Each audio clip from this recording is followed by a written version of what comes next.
A lot of folks assume an elevated energy woman is simply one who practices mindfulness and sips veggie juices.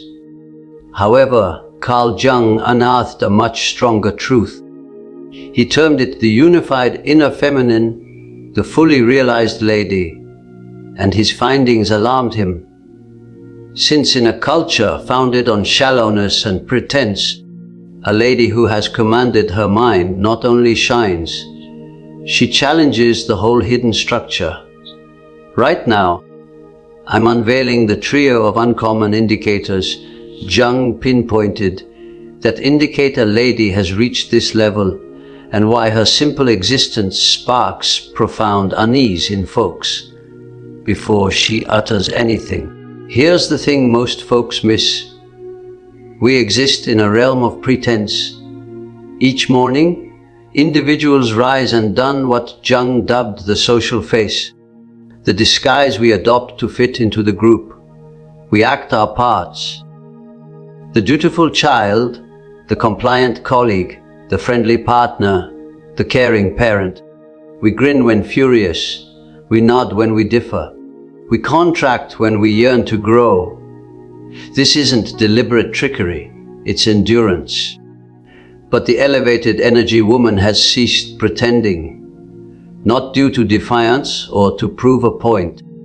She halted because she found what Jung devoted years aiding his clients to grasp. The pretense was destroying her genuine essence. Jung named this condition the vital force character. Vital force is an old Pacific term signifying divine strength or vital essence.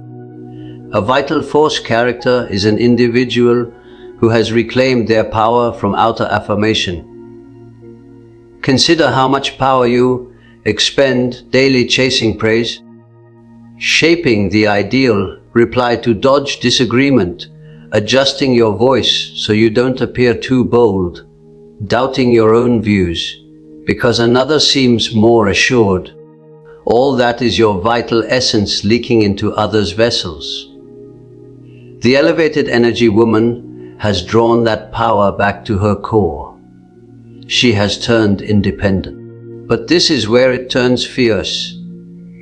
To turn independent, Jung found, you have to confront what he named the dark side. The dark side is all aspect of your being you've been instructed is improper. Your fury, your self-interest, your ability for harshness, your intimate yearnings, your drive, your fury at wrongness. Culture instructed you to conceal these traits far in your subconscious. Polite ladies don't rage. Decent ladies don't focus on their own. Gentle ladies don't rival. So you sealed those aspects. But Jung uncovered something alarming.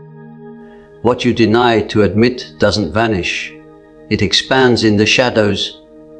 It directs your existence from the background. The elevated energy woman did what most never attempt. She pivoted and gazed straight at her dark side. She confessed she holds every human trait, bright and dim, positive and negative, giving and taking. This is why she's uncommon. Most would prefer death than confront their own gloom. She opted to blend it rather. Now, allow me to demonstrate the trio of indicators Jung pinpointed in these uncommon ladies. To depict each, I'll guide you through story instances drawn from the therapeutic patterns Jung noted. These aren't mere conceptual ideas. They are combined portraits of the noticeable trends he recorded over years working with ladies who had attained mental unity. The initial indicator is the lack of transference. She is a reflector. Think of a patient outline Jung could have met in 1926. We'll name her Sarah. Sarah sought therapy because she continually landed in tough spots at her job. Her co-workers would blame her for actions she never took. Her supervisor saw her messages as hostile when she meant them as even. companions would abruptly become distant and assert she had offended them, though Sarah recalled no such words. Sarah believed she was losing her mind, but Jung saw the issue right away. Sarah wasn't transferring her problems onto anyone. And since she embraced her dark side, she didn't take on others' transferences either. Allow me to clarify what transference is. When someone hasn't blended their dark side, they subconsciously hurl their improper traits onto others. The guy who deceives blames his loyal spouse of disloyalty. The scheming individual spots scheming all around. The furious individual asserts all others have fury problems. This is transference. It's how the subconscious shields the self-image from viewing its own gloom. But Sarah had completed her dark side task. She knew her own potential for boldness, scheming, and self-interest. Since she had reconciled with these traits in her being, she could view them plainly in others without criticism. And this is where it turns risky for all near her. When someone attempted to transfer their problems onto Sarah, she didn't take it in. She didn't protect. She didn't debate. She just didn't take the transference. She functioned as a pure reflector, bouncing back precisely what the other was emitting. This made folks extremely uneasy. Consider what occurs when you're accustomed to folks taking in your transferences. You blame someone of being harsh, and they say sorry and attempt to be kinder. You assert someone is criticizing you, and they comfort you they aren't. Your transference succeeded. You feel improved. But when you transfer onto someone who has blended their dark side, something else occurs. They gaze at you steadily. They don't become protective. They don't hurry to comfort you. They could say something like, "I sense that you're viewing me as bold, but that's not my aim or my power." They return your transference to you. This is alarming for the subconscious, because now you're compelled to examine what you just transferred. You're compelled to think that perhaps the boldness you're detecting is your own. Perhaps the criticism you're sensing is originating from within you. The elevated energy woman cannot be misled. Sensitive souls aren't flawed. They're transformers in development. The transformer route provides you exercises, Jung-founded limits, and 3 unique section clips to change overload into sharpness by dreamlike thought. 236-sheet downloadable book available. Start immediately at the dreamlike thought. Calm. This is vital because she knows her own dark side closely. She can separate between her own gloom and another's try to persuade her she's the issue. When someone attempts to distort truth, when someone attempts to make her question her views, she doesn't shift. Not because she's obstinate, because she relies on her own internal awareness more than she dreads outer disapproval. The second indicator is the blended inner masculine. The holy figure Jung instructed that every lady holds an internal male power. He named the inner masculine. This isn't about gender norms or cliches. The inner masculine stands for sharpness, limits, reasoning, and the blade that slices through muddle. In most ladies, the inner masculine stays subconscious and ungrown. Why? Because culture penalizes ladies for showing male power. We label them commanding, tough, bold, distant, so ladies learn to conceal their inner masculine. They grow what Jung named a harmful inner masculine, a hostile internal male voice that assaults them from inside. That voice that says you're not adequate, that you should have performed better, that you're foolish for committing that error. That's an ungrown, harmful inner masculine. But the elevated energy woman has blended her inner masculine deliberately. She has allied with her internal male. She can reach sharpness when required. She can establish limits without remorse. She can say no without clarifying herself. She can slice through feeling haze with basic truth. There is a traditional patient pattern from the 1930s that shows this ideally. Let's examine the tale of Elena. Elena originated from a rich household where ladies were anticipated to be obliging always. Elena had passed her whole existence being kind, consenting to things she didn't desire, taking handling she found improper, always clarifying, always easing, always saying sorry. Then Elena's spouse had a romance, and something in her broke, not into fury, into sharpness. Elena didn't weep. She didn't plead. She didn't attempt to comprehend or repair it. She just said, "I'm departing." Her household was shocked. Her companions told her she was being too severe. Her mom said she should pardon him. But Elena had reached her blended inner masculine. She could view the circumstance with ideal sharpness. This guy had betrayed her. She merited better. She was selecting herself. No clarification needed, no defense required, just a pure, clear limit. This is what Jung named the blade of truth. The elevated energy woman is not kind in the folks pleasing meaning. She is compassionate, but she is also intense. She can maintain sympathy for someone's difficulty while at the same time declining to take their poor conduct. She doesn't mix sympathy with acceptance of abuse. To fragile men and unaware folks, this makes her appear risky because she cannot be directed. She cannot be handled with remorse. She cannot be enticed into taking less than she merits. Kind girls can be persuaded to overlook their needs. Elevated energy women cannot. Kind girls say sorry for being. Elevated energy women say sorry when they've really done something incorrect and not a second earlier. Kind girls clarify their limits hoping for approval. Elevated energy women declare their limits and let others handle their own responses.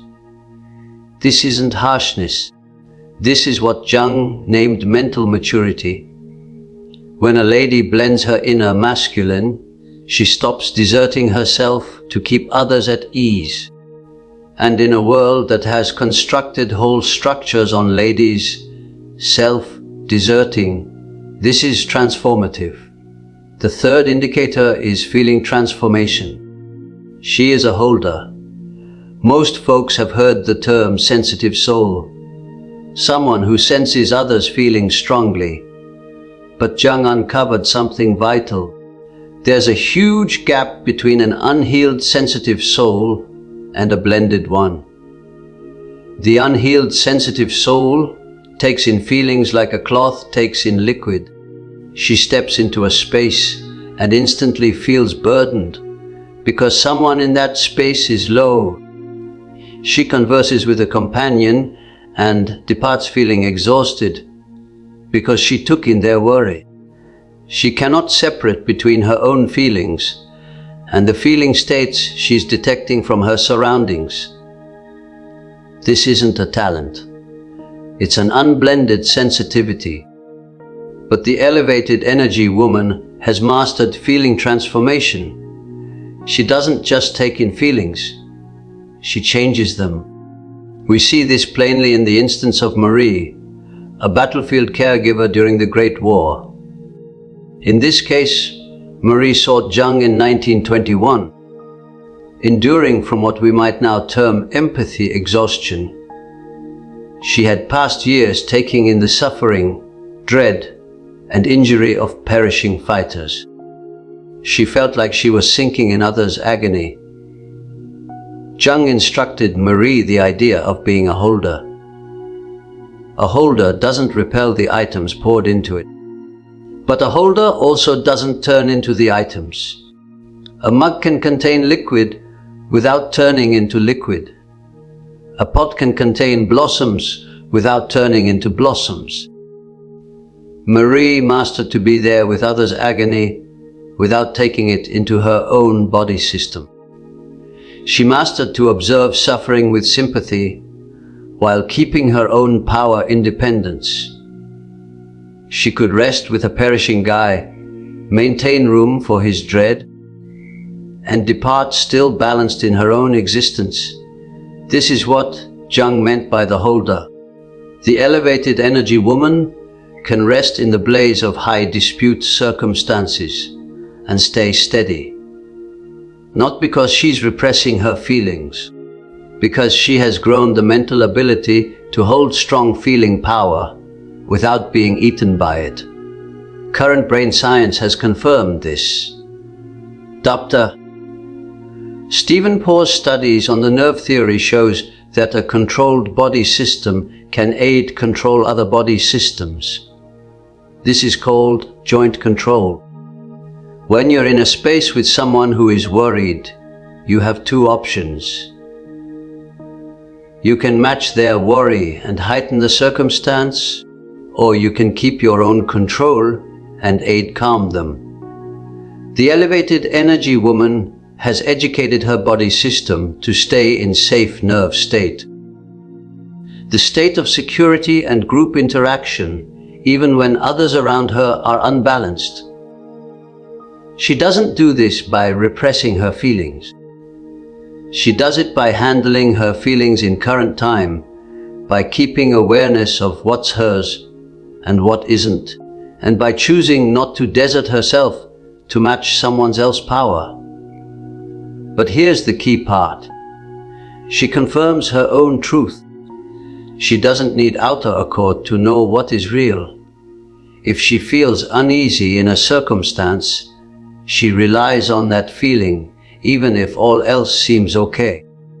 If she detects strain in a talk, she doesn't mislead herself. Just because others are faking, everything is fine. She has mastered what Jung named relying on the subconscious. Her gut speaks, she hears. She doesn't need approval from others to trust her own views. Now, we need to discuss the price of this energy. Because Jung was straightforward about this, the elevated energy woman often treads a solitary road, at least at first. As she energizes higher, she naturally drops folks who were linked to her tinyness. Companions who adored her when she was a folks pleaser suddenly find her tough now, that she has limits. Family who depended on her feeling work blame her of being self-centered when she focuses on herself. Romantic mates who enjoyed her lodging label her demanding when she requests her needs to be fulfilled. This is the solitude Jung recorded, not because she's doing anything incorrect, because she has grown beyond the bonds that demanded her to remain tiny. Culture attempts to lower these ladies. It labels them excessive, too delicate, too strong, too requiring, too self-centered. These tags are tools designed to shove ladies back into pretense mode, back into the social face, back into unawareness. Jung noted that elevated energy women encounter a steady group pattern. Folks either adore them or despise them. There's seldom a neutral spot.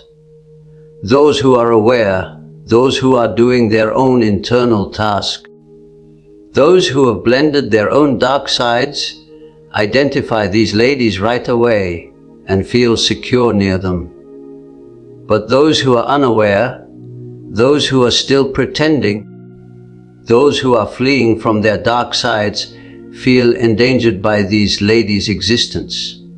They can't clarify why. They just know this lady makes them uneasy. That uneasiness is the subconscious recognizing that its protection methods won't function on her. Its transferences won't adhere, its handlings won't arrive, its remorse trips won't succeed. The subconscious feels revealed and fragile, so it assaults, it gossips, it omits, it penalizes. But here's Jung's final lesson. This isn't pride, this is completeness. The solitude is actually isolation and independence. There's a vital gap. Solitude is a painful state of separation. Isolation is a strong state of self-reliance. The elevated energy woman isn't solitary because she's been turned away. She's in isolation because she has greater criteria for who gains entry to her power. She has mastered that being solitary is better than being in bonds that demand her to betray herself. And eventually she uncovers something lovely. As she keeps her energy, she draws a different level of folks.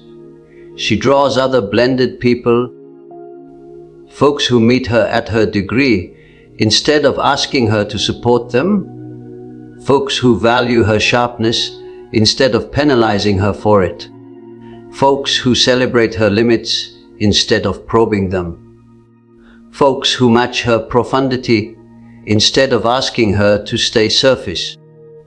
This is what Jung named finding your spirit group.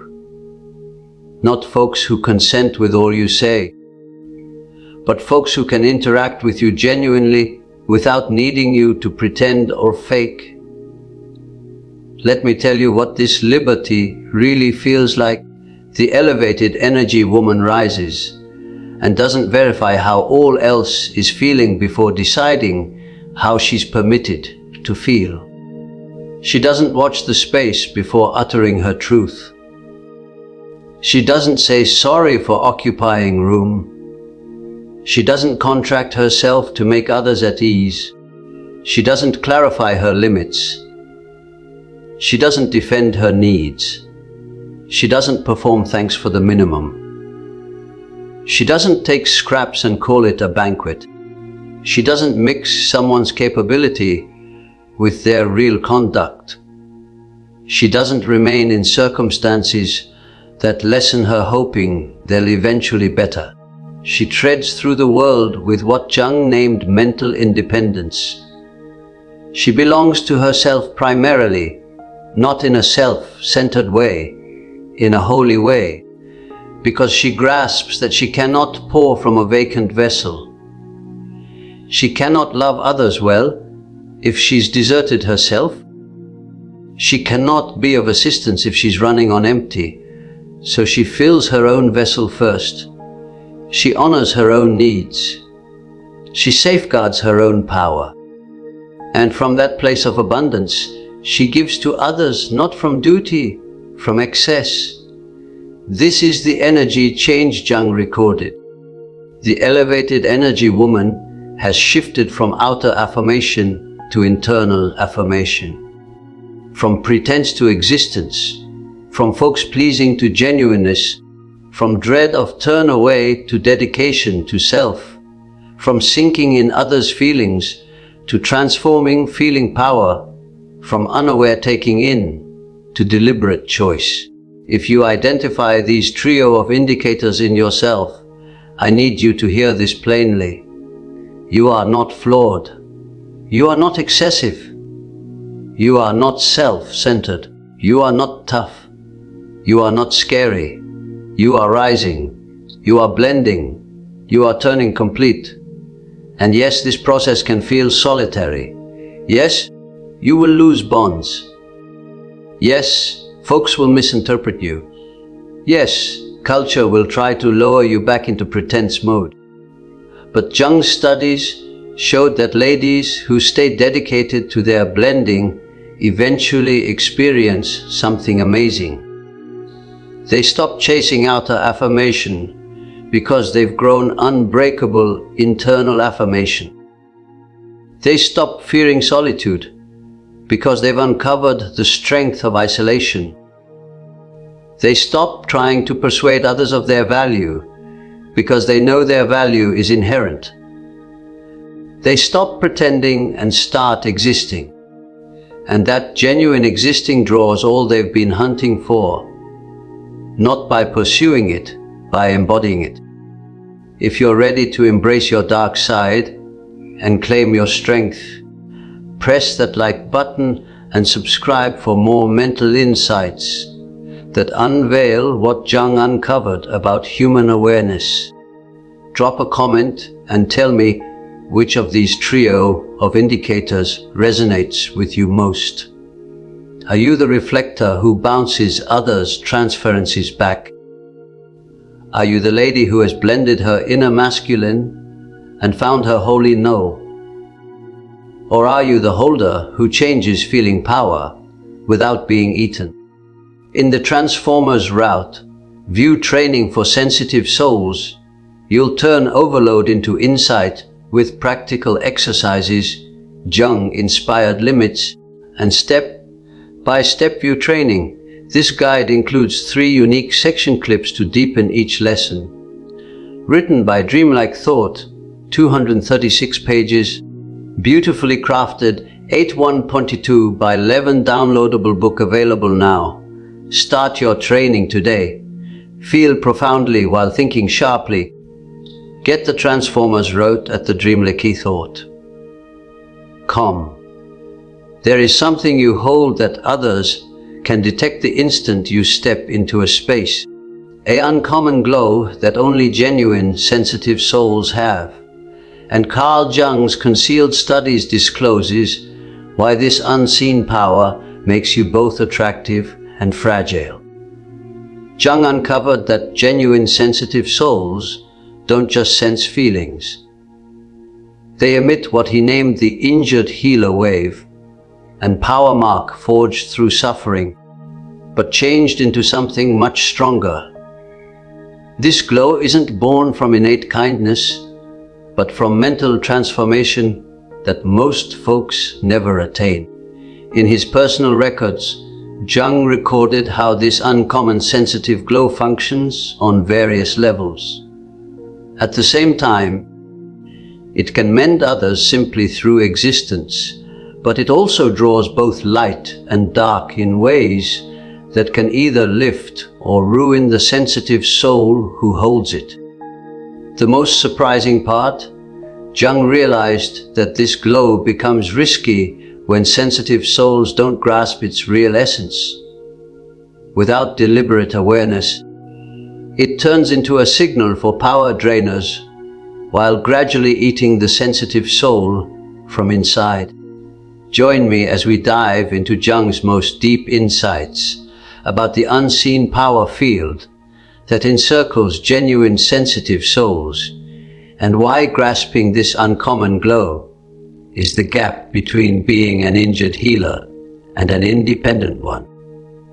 Because here's what Jung uncovered that current psychology still declines to admit. Your sensitive glow isn't a talent you were born with. It's a mental endurance tool that changed into something holy through what I call injury transformation. Jung wrote, "The honor of a lifetime is to turn into who you really are."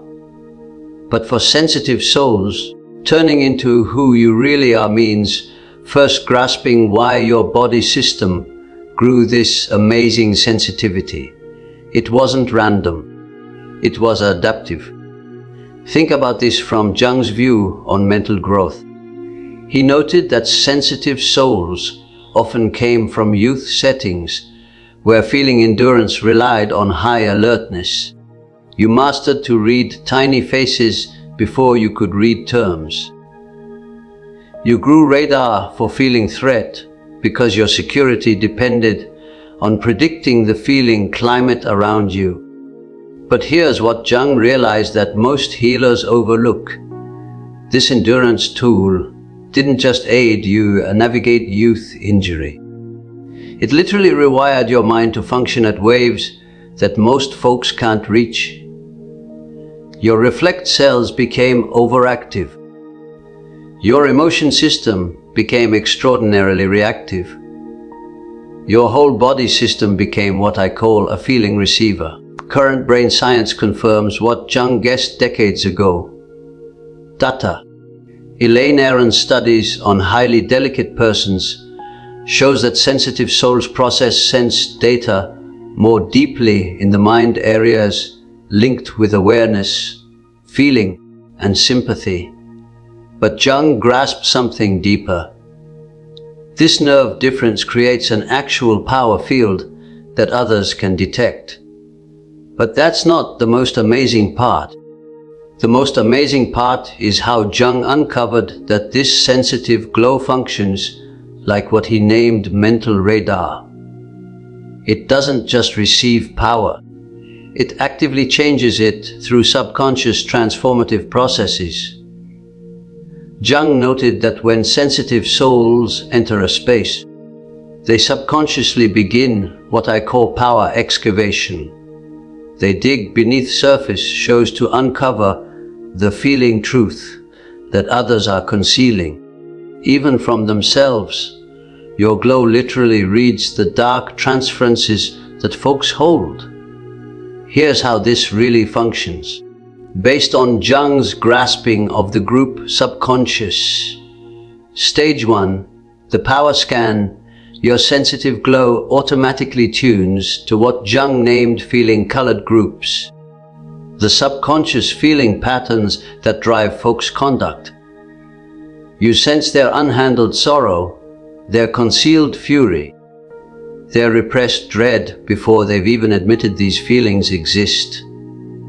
Stage 2, the subconscious taking in. Because your mind grew to be permeable for endurance reasons, you begin taking in these powers without deliberate choice. Jung named this mysterious participation the subconscious identification with others' mental states. Stage 3, the transformative process. Here's where Jung's grasping becomes transformative. Your sensitive body system doesn't just take in feeling power. It handles it through what he termed the transcending function. You subconsciously change others' raw feeling material into insight, understanding, and mending potential. This is why folks feel improved after being near you, even when you haven't done anything particular. Your glow has literally handled their dark material and bounced back a more blended version of their feeling truth. But Jung cautioned about something vital. This process only functions deliberately. When sensitive souls remain unaware of their transformative nature, they become what I call feeling cloths instead of mental transformers. But here's where Jung's studies becomes concerning. Your uncommon sensitive glow creates what he named archetypal draw patterns that pull both menders and drainers with attractive force. Jung pinpointed particular archetypes that are subconsciously drawn to sensitive glows. The injured child archetype. Folks carrying unhealed youth injury sense your ability to observe and hold suffering. They're pulled to you because your glow promises the unconditional acceptance they never got. The dark projector. Individuals who've rejected parts of themselves subconsciously seek sensitive souls to hold their denied feelings. Your glow becomes a storage for what they decline to feel. The power drainer. Jung named these mental leeches, folks whose own sensitive growth was halted. So, they've mastered to endure by feeding on others' feeling power. But Jung also pinpointed positive archetypes drawn to sensitive glows. The aware seeker. Those doing their own internal task recognize your glow as a reflector for their own growth.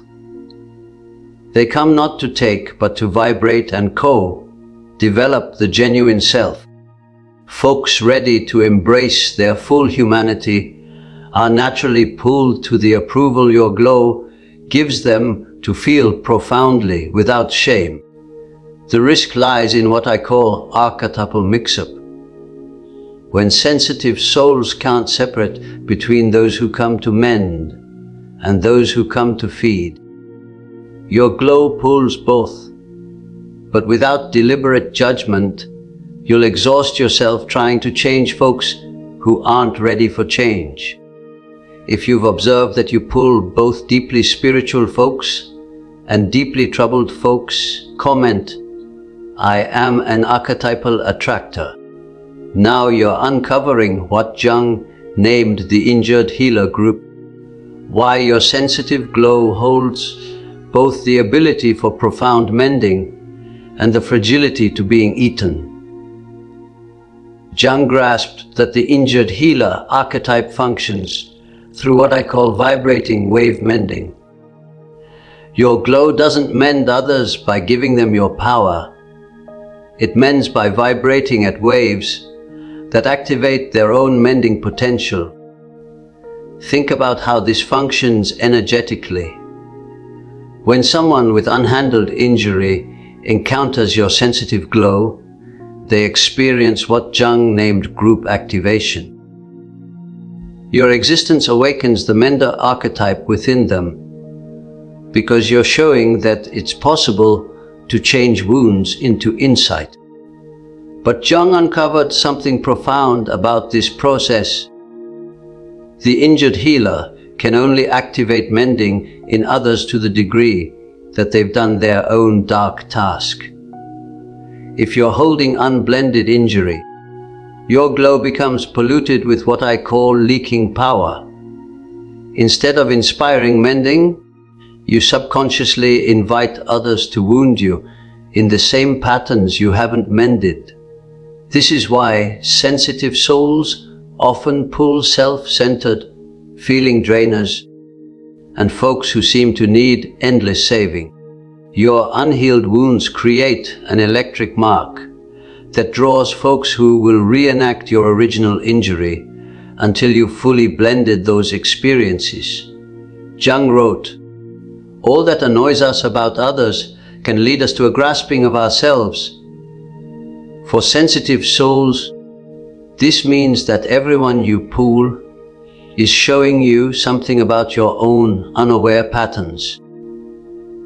The folks who exhaust you are reflecting the ways you exhaust yourself.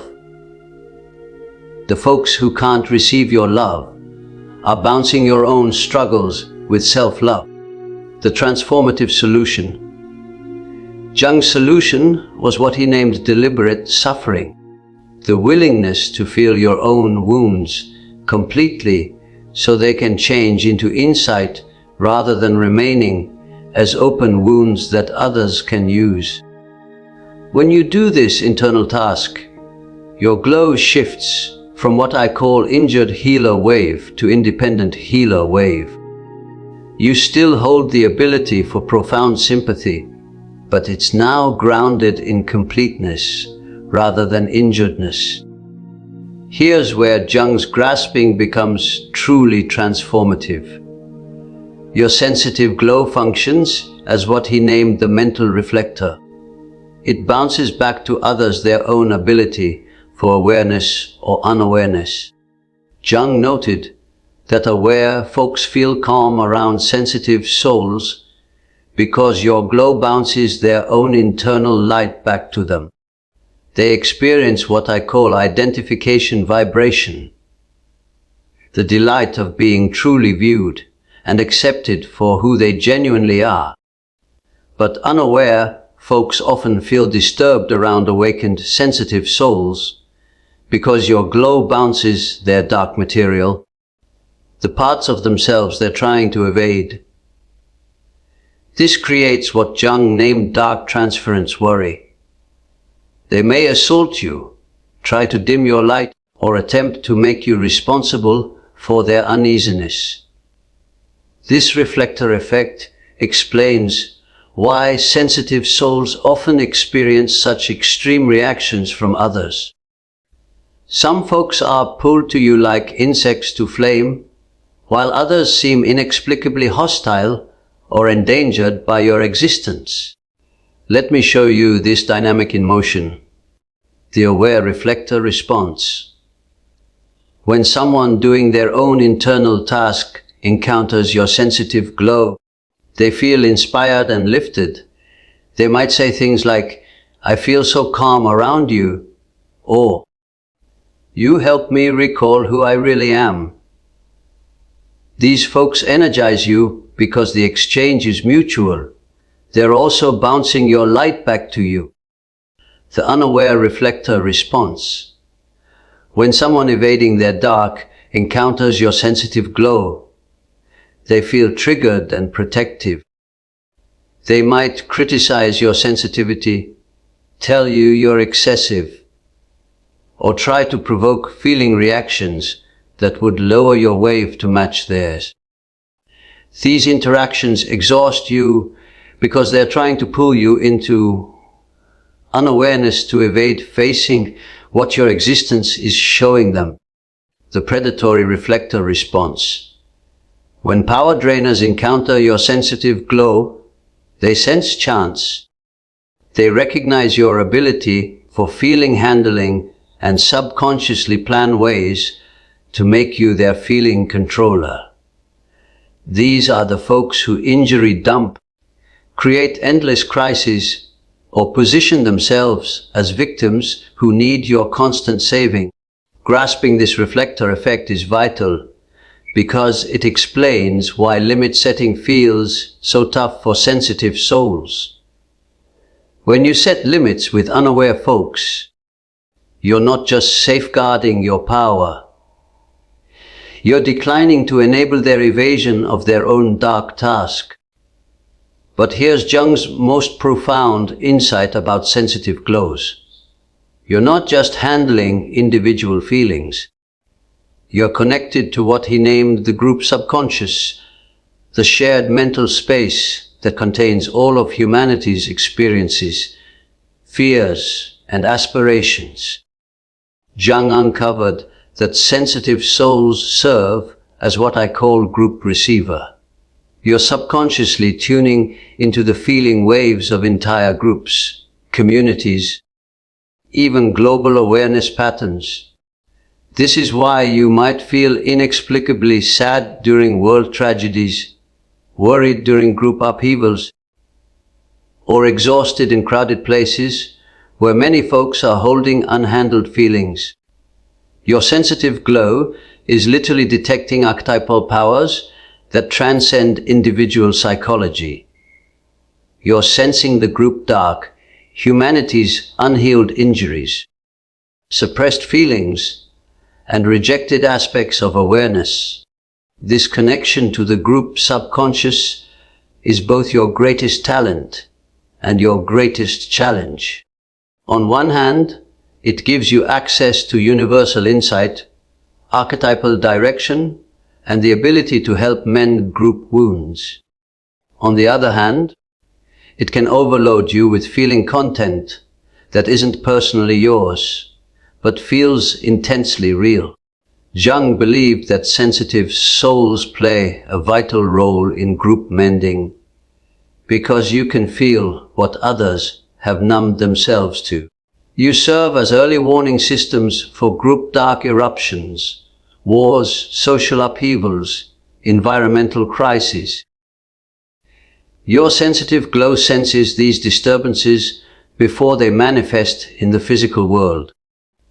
But Jung also cautioned that sensitive souls must master to separate between personal and group material, or they risk what he named mental inflation, taking on responsibility for mending wounds that belong to all of humanity. If you've ever felt overloaded by world events or sensed group feelings that weren't your own, comment, "I feel the world's agony." Here's Jung's framework for changing your sensitive glow from fragility into independence. What I call the glow method, based on his principles of realization. Acknowledge your power essence. Jung stressed that you cannot blend what you don't recognize. Most sensitive souls live unawarely, unaware that they're operating with different nerve wiring and power sensitivity. Start by acknowledging that your sympathy isn't just feeling, it's power. You literally take in and process information through channels that most folks don't access. This isn't weakness. It's a sophisticated form of awareness that Jung named separated perception. Track your power levels throughout the day. Notice which folks, places, and activities energize you versus exhaust you. Jung named this power accounting, becoming aware of how your sensitive talents are being used and abused. You grasp your archetypal patterns. Jung believed that everyone functions through archetypal patterns, but sensitive souls are especially susceptible to what I call caregiver groups, unaware beliefs that your value depends on mending others. Identify which injured healer patterns you're holding. Do you feel remorse when you're not helping someone? Do you pull folks who need fixing? Do you feel responsible for others' feelings? These are indicators that your sensitive talents are being driven by unaware groups rather than deliberate choice. Jung's solution was what he named active imagination. Deliberately dialoguing with these archetypal patterns to grasp their origins and change their expression. Reclaim your power limits. Jung grasped that healthy limits aren't barriers. They're what I call aware layers that allow love in while keeping handling out. For sensitive souls, limit setting must happen at the power level, not just the conduct level. This means mastering to sense when your glow is being invaded or exhausted, and having techniques to restore your power integrity. Jung practiced what he named mental hygiene, regular practices to cleanse taken in powers and return to your genuine wave. This might include mindfulness, time in nature, creative expression, or any activity that helps you recall who you are beneath all the feelings you've taken in from others. Activate deliberate sympathy. Jung's ultimate goal was what he named deliberate sympathy. The ability to feel with others without losing yourself in them. This is sympathy that serves awareness rather than unaware compulsions. Deliberate sympathy means choosing when and how to engage your sensitive talents rather than being at their mercy. It means being able to observe suffering without taking it in, to offer mending existence without depleting yourself. This level of sensitive mastery requires what Jung named the transcending function, the ability to hold opposites in awareness. You can be both compassionate and limited, both open and protected, both sensitive and strong. When you blend Jung's principles, something amazing happens. Your sensitive glow transforms from what I call injured healer wave to independent healer wave. Jung noted this change in his most advanced patients. The independent, sensitive soul holds all the sensitivity and perceptual talents of the injured healer. But these talents now serve deliberate choice rather than unaware compulsion. The power shift. Your glow becomes more radiant, but also more held. Instead of leaking power indiscriminately, you radiate what Jung named blended completeness, and power mark that inspires others to do their own internal task, rather than depending on you to handle their feelings. Folks still feel your sensitive talents, but now they experience what I call empowering vibration, rather than enabling vibration. Your existence awakens their own ability for mending, rather than creating dependence on your feeling labor. The draw pattern changes. Jung noted that independent sensitive souls pull a completely different archetypal group. Power drainers and feeling leeches naturally drop away because your glow no longer broadcasts the available for exhausting wave. Instead, you begin pulling what Jung named realized souls. Folks who've done their own dark task and can meet you at your level of awareness. These bonds are mutually nourishing because both folks are contributing to the power exchange rather than one person doing all the giving. The mending becomes effortless. Perhaps most remarkably, Jung noted that independent sensitive souls often mend others simply through existence without deliberate effort or power expenditure. Your blended glow becomes what I call a mending field that naturally activates growth in others. This happens because you're no longer trying to mend from your wounds. You're mending from your completeness. Your glow radiates the possibility of blending, showing others that it's possible to change agony into insight, sensitivity into strength, wounds into talents. Jung believed that sensitive souls serve a vital function in what he named the group realization process, humanity's evolution toward greater awareness and blending. Your uncommon sensitive glow isn't just a personal talent. It's a group necessity. In a world where many folks have become disconnected from their feeling truth, sensitive souls serve as what I call awareness bridges. You help others recall their ability for genuine feeling.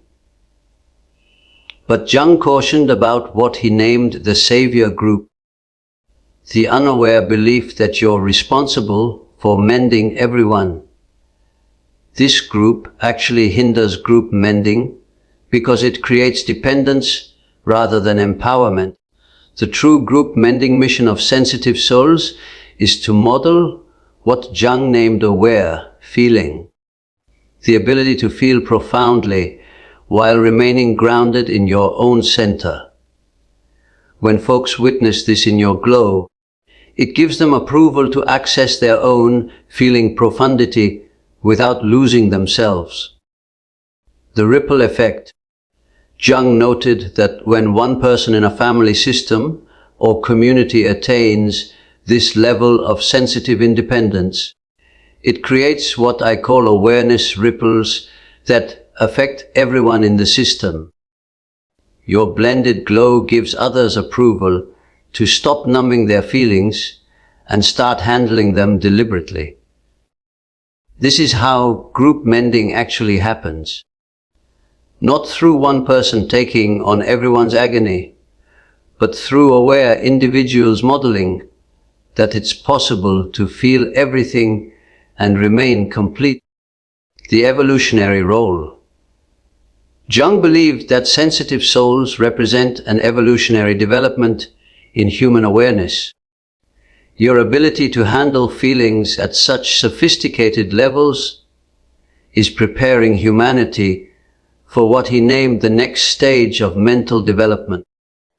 As more sensitive souls master to wield their talents deliberately, we move closer to what Jung envisioned as the aware group, a humanity that can feel profoundly, handle dark material, and blend completeness on a species level.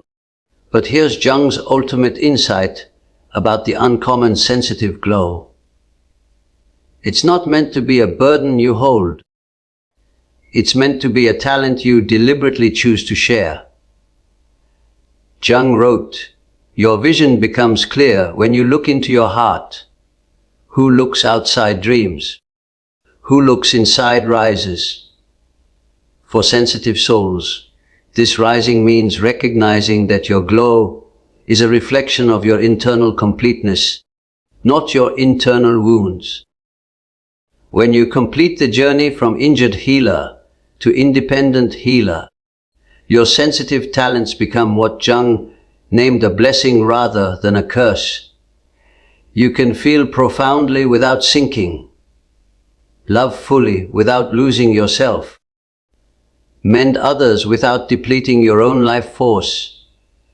This change requires what Jung considered the most courageous act possible, the willingness to be genuine in a world that often penalizes genuineness. Your uncommon glow shines brightest when you stop concealing your talents to make others at ease and start embodying them as expressions of your truth. The independent sensitive soul doesn't tone down their sensitivity. They master to radiate it deliberately. They don't dim their light. They master to shine it strategically. They don't say sorry for their profundity. They use it to create more profundity in the world. If you're ready to change your sensitive wounds into independent insight, comment, "I choose deliberate sympathy." Jung developed specific techniques for what he named mental hygiene, protecting and maintaining the sensitive glow while engaging with the world deliberately. The power cleansing ritual. Jung practiced daily rituals to clear taken-in powers and return to his genuine wave. This might involve mindfulness, journaling, time in nature, or creative expression. Whatever helps you separate between your power and powers you've taken in from others. The key is consistency. Jung grasped that sensitive souls need regular power maintenance the way athletes need physical training. Your sensitive talents are sophisticated instruments that require deliberate care. The deliberate limit protocol. Jung taught what I call power martial art, the ability to redirect others' transferences without taking in them. When someone tries to make you responsible for their feelings, you can acknowledge their agony without taking it on. This requires what Jung named aware compassion, feeling with others while remaining centered in your own truth. You can observe their struggle without becoming entangled in it. The archetypal shield technique. Jung uncovered that sensitive souls can deliberately invoke protective archetypes when dealing with power drainers or unaware transferences. You might call upon the fighter archetype for strength, the wise elder for judgment, or the independent for unshakable centeredness. These aren't fantasy visualizations. They're ways of accessing different aspects of your own awareness that can handle challenging power circumstances. Jung's final insight about sensitive glows was both simple and profound. The goal isn't to get rid of your sensitivity. It's to make it aware. When you grasp your sensitive nature, as Jung did, you stop seeing it as a problem to be solved and start seeing it as a talent to be refined. Your glow becomes a tool of awareness rather than a source of suffering. The change is complete when you can step into any space, feel everything that's happening energetically, and choose deliberately how to respond. You're no longer at the mercy of your sensitive talents. You're the master of them. This doesn't make you cold or distant. In fact, deliberate sympathy is far more powerful than unaware sympathy because it serves love rather than fear, awareness rather than compulsion, choice rather than reaction. Jung believed that sensitive souls who attain this level of blending become what he named injured healers who have been mended. Folks who can guide others through the same change because they've walked the path themselves. Your uncommon glow when deliberately embodied, becomes a signal that shows others it's possible to feel everything and remain complete, to love deeply and maintain limits, to serve others while